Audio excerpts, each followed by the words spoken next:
Yonko generasi baru terdiri dari kelompoknya Luffy, kelompoknya Kurohige, Cross Guild, serta Shanks, yang merupakan satu-satunya Yonko orisinal yang tersisa sekarang. Siapa saja kru Yonko generasi baru terkuat di One Piece saat ini? Ini daftarnya.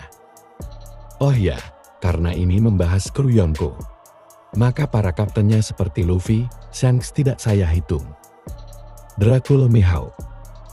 Mihawk dan Crocodile sebenarnya adalah duo sejati di balik Cross Guild. Tapi mereka dikira sebagai pengikut Buggy karena salah paham. Ya, kalau dari segi kekuatan si Mihawk tak terbantahkan ya. Konon, kemampuan berpedang dia melampaui Shanks. Dan kamu sudah lihat sendiri Shanks itu sedahsyat apa teknik pedangnya ketika dia menebas Kid. Kuzan adalah Titanic Captain paling berbahaya di kelompok Kurohige saat ini. Bukan hanya kekuatan esnya luar biasa ngeri. Kekuatan fisiknya juga terlatih berkat latihannya dengan guard di masa lalu.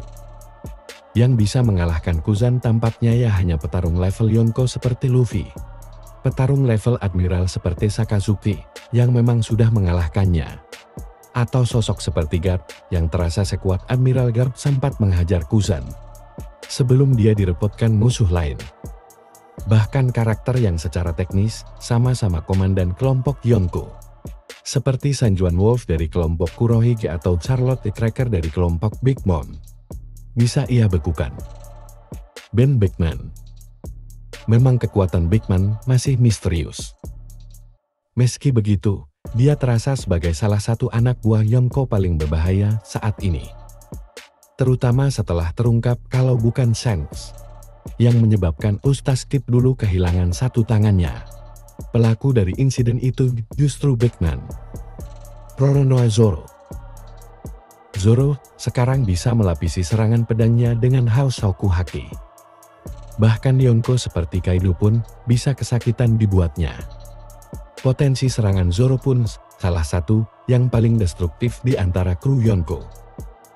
Sanji sekarang sudah memperoleh peningkatan kekuatan yang membuat tubuhnya bisa keras berkat exoskeleton dan dapat pulih dengan cepat dari cedera.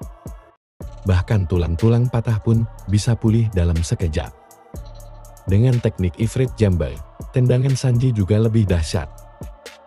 Jinbe terasa sebagai Fishman terkuat di One Piece saat ini. Dari segi pengalaman tempur, dia bahkan unggul dari kru topi jerami lain karena usianya lebih senior dari mereka. Jinbe pun sekarang jadi salah satu kru Yonko generasi baru terkuat. Crocodile. Lucunya, Crocodile itu sebenarnya terasa sebagai bos Cross Guild, sementara Mihawk adalah partnernya. Namun, karena salah paham, dunia mengira Buggy adalah bos Cross Guild. Jadi Crocodile dan Mihawk pun terhitung sebagai krunya oleh dunia. Memang, di masa lalu Crocodile kalah dari Luffy yang bahkan belum tahu haki itu apa.